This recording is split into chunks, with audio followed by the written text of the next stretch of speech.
upon tolerance to prevent unnecessary disputes, teen assault case in Kuching reclassified as murder, and Cannabis Farm in SIBU raided by the police. Those are the headlines for tonight. Good evening, everyone. You're me, Douglas Elliott, and this is TVS Nightline.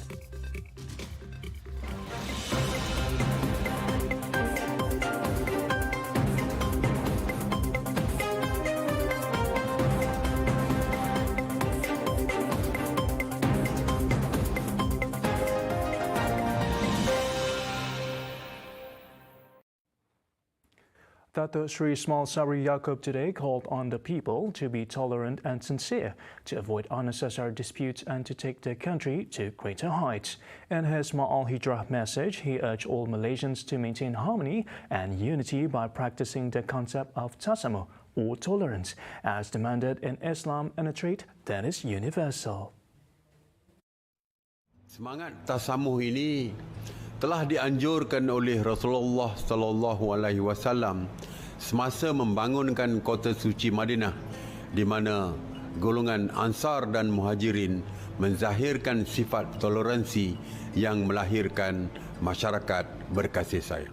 Ismail Sabri said the spirit of tasamuh was adopted by members of parliament when they unanimously approved the Constitution Amendment Bill No. 3 on the provisions of banning MPs from changing parties in Dewan Rakyat on Thursday, in which political differences were set aside for the sake of the people. The Prime Minister said Malaysia has also successfully entered the transition to endemic phase after over 2 years of battling both health and economic issues as a result of the COVID-19 pandemic with a spirit of togetherness, adding that the main focus now is to jointly catalyze health and economic prosperity for the sake of all Malaysians. Ismail Sabri called upon Malaysians to appreciate the Maalhidra event and apply it in today's context by trying to change themselves into better individuals and for the benefit of others.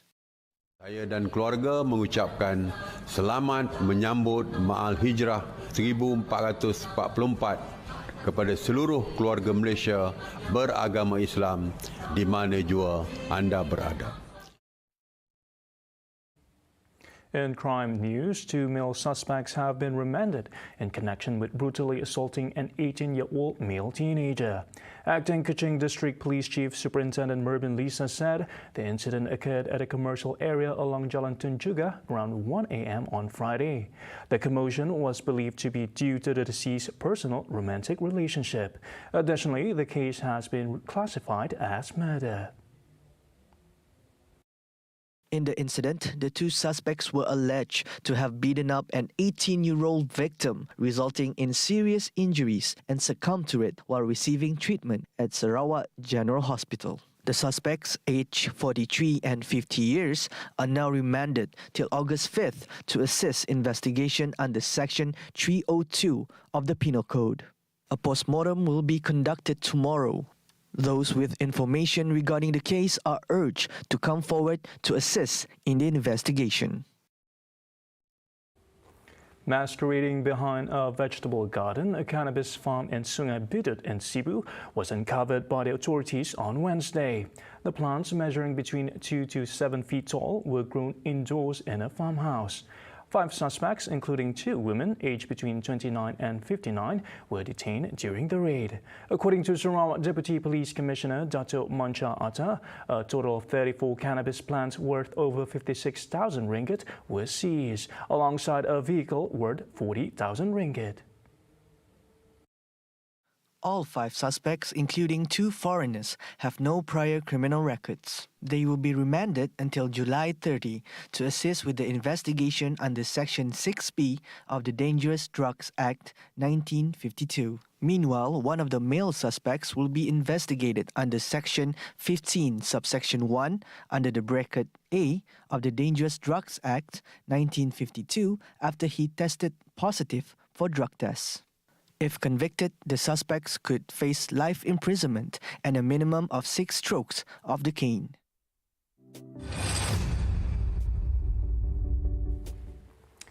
Premier of Sarawak, Dato' Petinggi Tan Sri Abang Johari Tun Openg is currently in London for an official work trip to the United Kingdom. The visit serves to study the process that will lead to the establishment of Sarawak's very own Sovereign Wealth Fund. Abang Johari led the Sarawak delegation comprising Deputy Premiers Dato' Amar Tengah Ali Hassan and Dato' Sri Dr. Sim Kui Hian. On Thursday, the delegation met with officials of the International Forum of Sovereign Wealth Funds, IFSWF, and the PricewaterhouseCoopers, PwC. Abang Johari said that Sarawak hoped to learn and gain insights on the best practices and experience of UK sovereign wealth funds investment strategies, management and governance, as well as its legal and policy framework as part of the benchmarking process. As such, he expressed his hope that in this meeting, IFSWF officials would be able to share their experiences and expert knowledge on the operation and governance of such state-owned investment funds. Formed in 2008, IFSWF is a voluntary organization of global sovereign wealth funds that are committed to working together and strengthening the community through dialogue, research, and self-assessment. During the trip, the Premier also met with fund managers of the UK Government Investment Limited (UKGI) to understand policy structures, intervention, and expert advice on the development of sovereign wealth funds. Previously, the Premier had travelled to Norway and Singapore to make similar studies of the models used in these countries. Adding to that, an ordinance will be tabled at the State Legislative Assembly in November to provide the legal framework for the formation of the fund. Parti Pusaka Bumiputra Bersatu PBB Vice President Dato' Sri Abdul Karim Rahman Hamzah lauded the historic passing of the Constitutional Amendment Bill 2022 on Thursday, in which he regarded it as a good development towards a better political scene in Malaysia. It's a good decision, good. Saya melihatnya sebagai satu perkembangan yang baik, yang boleh menjurus kepada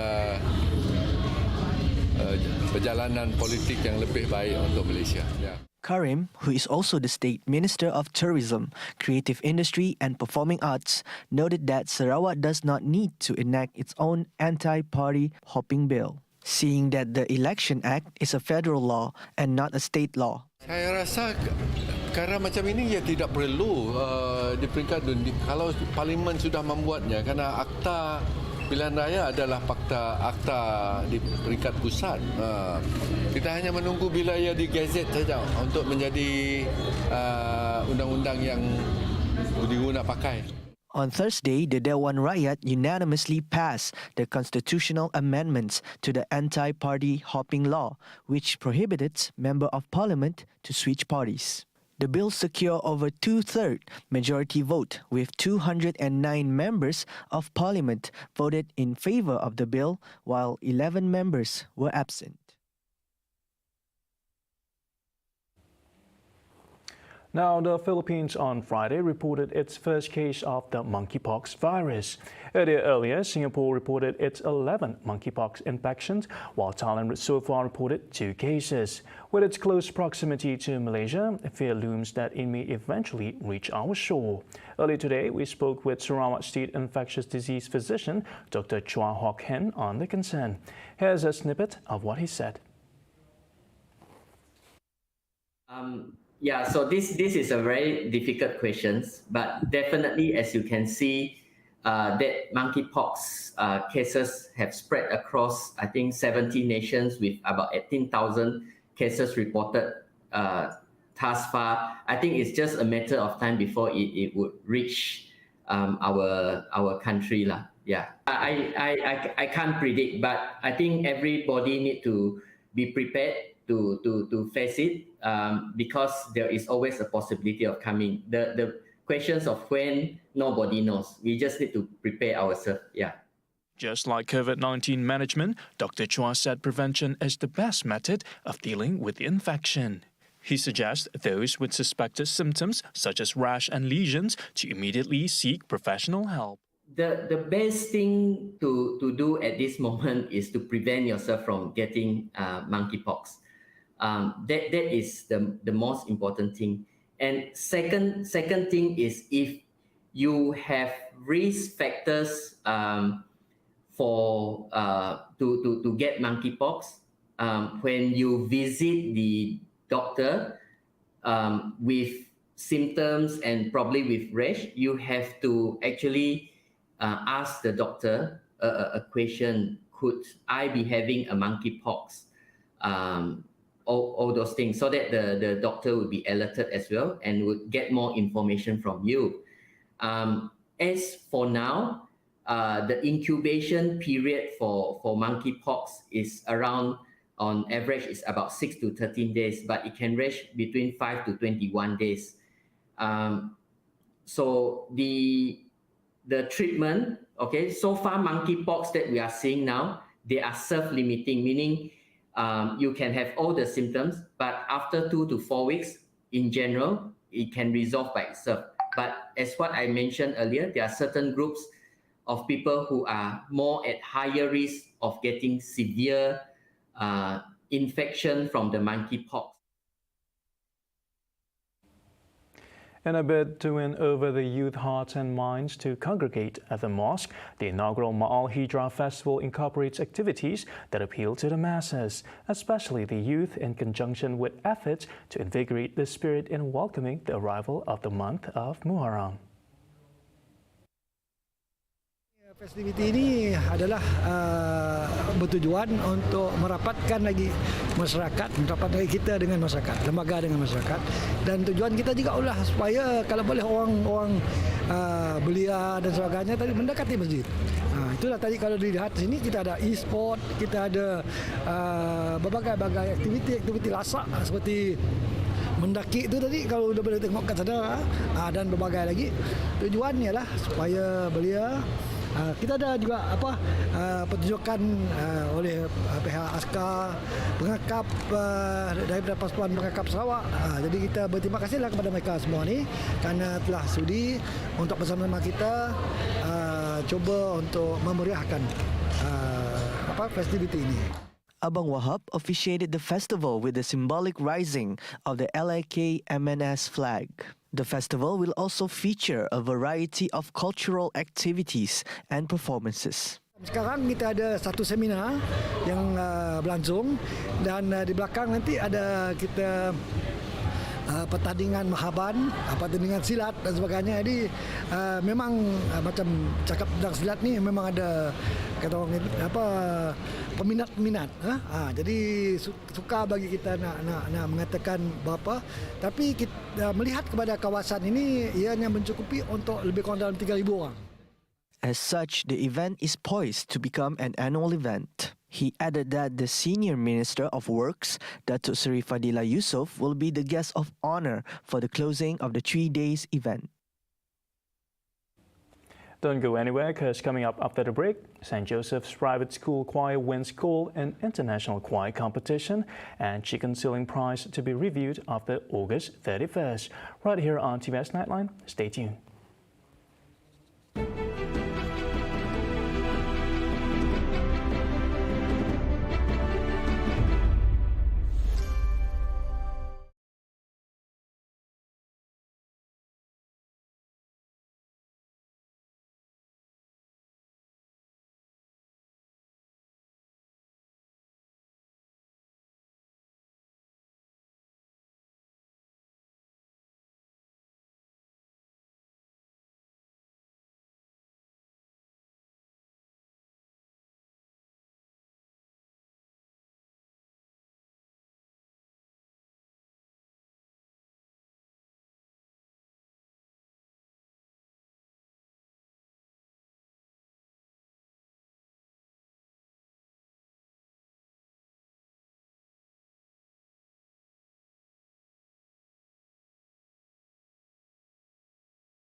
You're watching TVS Nightline.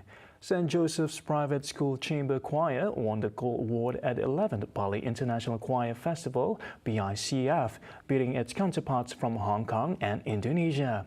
Their winning choral performance were Folklore's medley of Rasa Sayang and Lenggang Kangkong, arranged by the Singaporean award-winning conductor Toh Ban Singh.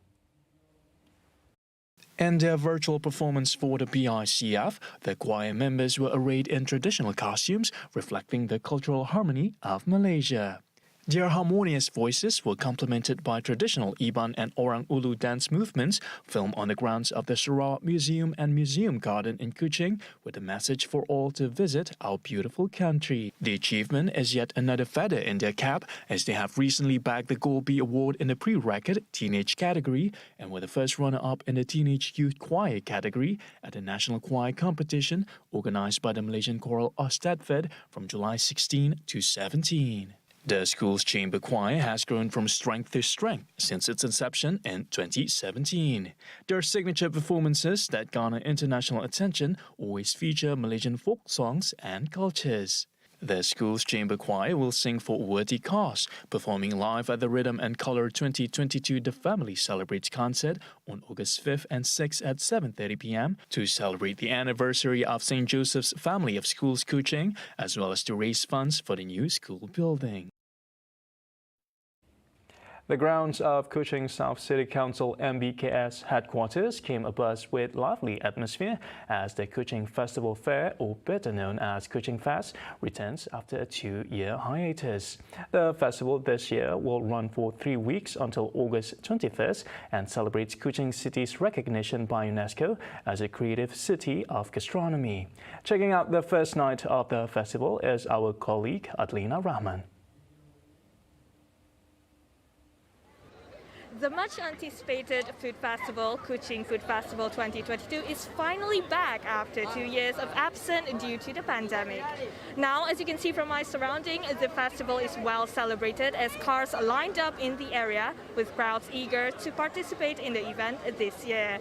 With 330 stalls, the festival offers its visitors with various kinds of food, all you could find and can't find in Kuching. Local foods such as laksa and kolomi to foreign delicacies such as Japan's yakitori and Thailand's tumpa or jungle salad. In addition, there are also music performances and exhibitions, games, and many more. For your information, the Kuching Food Festival starts 29th of July until August 21st. This is Adlina Rahman and Kay Ong Morni reporting for TBS.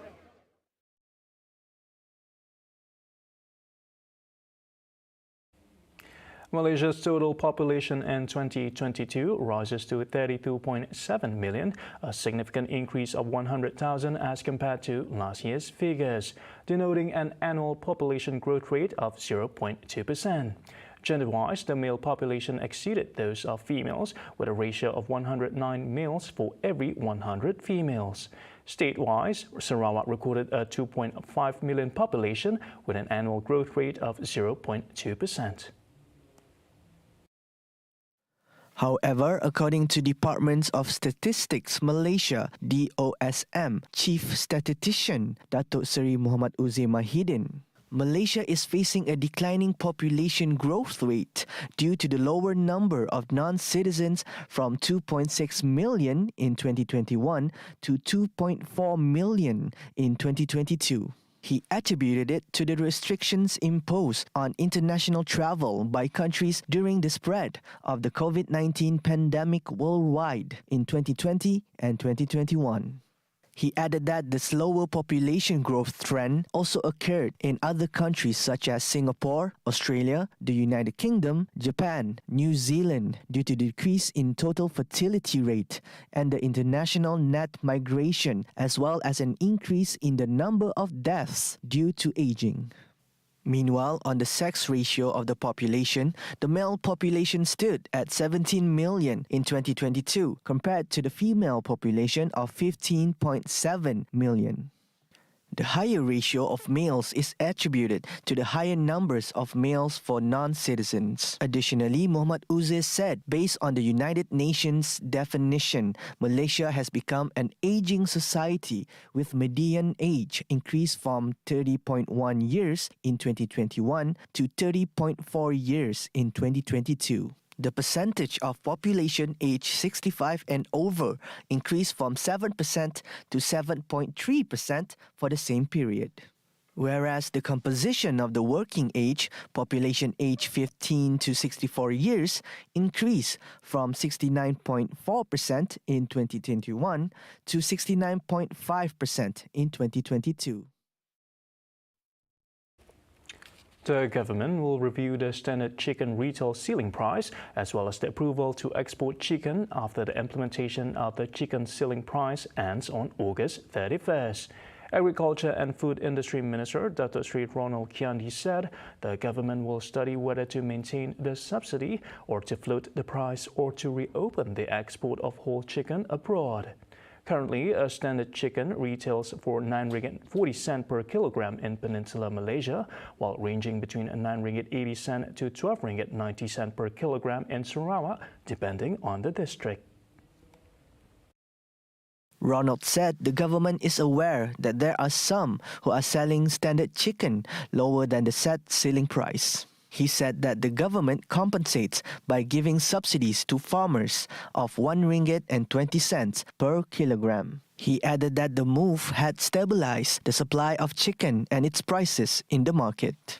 In June, the government had capped the retail price of standard chicken at 9 ringgit and 40 cent per kilogram and chicken eggs between 41 cent to 45 cent depending on grades in Peninsular Malaysia from July 1st to August 31st. Earlier, Kiandi was met by reporters after officiating the Agrotech Pavilion at the Malaysian Agriculture, Horticulture and Agro-Tourism Exhibition MAHA 2022 in Putrajaya on Friday.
Welcome back.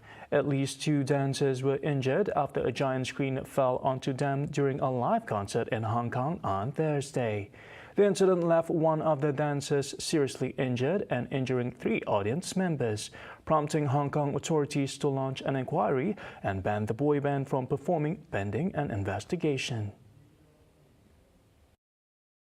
我哋會咧徹查究竟發生嘅原因喺邊度，有冇人需要負責？如果有人需要負責嘅話咧，我哋會嚴厲執法。根據法例咧，就作出必要嘅跟住行動，包括咧係檢控嘅工作嘅。Video clips of the incident made rounds on social media. Citing Hong Kong's South China Morning Post, one of the metal cords suspending a massive screen snapped at the concert, causing the structure to crash onto the stage.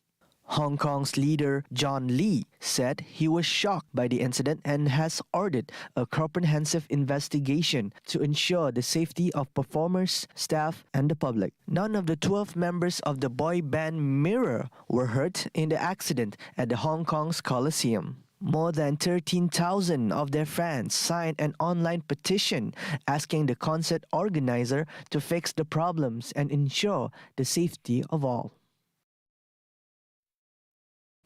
Over in Ukraine, as Ukraine's President Volodymyr Zelensky on Friday said his country is ready to start grain shipments from the Black Sea port, which has been blockaded by Russia, and is awaiting a signal from the United Nations and Turkey to start the shipments. Віримо, що все це розпочнеться, і після того, як це розпочнеться, всі витримують свої обов'язки, свої гарантії, і в безпековому стані будуть і як кораблі, так і люди, які дуже важливі, які ризикують своїм життям на сьогодні, тому що ми не знаємо, як цей процес піде, тому що ми знаємо, з ким, як тільки турецька сторона і Організація Об'єднаних Націй дадуть сигнал, що вони вважають, що ми готові приймати вантажі, а ми готові експортувати, все розпочнеться. Я думаю, це розпочнеться сьогодні, завтра. Zelensky office said the president had visited the Black Sea port of Chornomorsk to oversee preparations for the shipments under a UN-brokered agreement signed in Turkey last week. Earlier today, G7 ambassadors, Ukrainian, Turkish and UN officials attended a news briefing at Odessa port after overseeing preparations of ships at 2 Black Sea ports in Ukraine, which they hope could restart grain exports that has been blocked since the beginning of Russia's invasion to Ukraine. Russia and Ukraine agreed last week to unblock grain exports from Black Sea ports, which have been threatened by Russian attacks since it invaded Ukraine on February 24th. The deal was the first diplomatic breakthrough of the conflict, and wheat prices being offered in Asia slid this week on expectations of higher supplies. In May 2022, Jombola was launched by the State Minister for Youth, Sports and Entrepreneur Development to develop Sarawak into a sports powerhouse. But what exactly is Jombola? Tune in to Sejahtera Asia tomorrow with host Alexon and Jonathan Deng as they will be joined by Vice President of Jombola Sarawak, Dr. Ong Kong Swee, and Vice President of Jombola Malaysia, S. Raja Segram. Plus, they'll be joined by Ustaz Wan Lukman Hakim Wan Sajali on this year's Maalhidra celebration with the team Keluarga Malaysia Pemangkin Kemakmuran at 7:45 a.m. only on TVS Channel 122 and My Free View. See the world closer with TVS as we bring you the latest news updates both locally and internationally. Just a click away by heading on to our website TVSTVMY or follow us on our social media.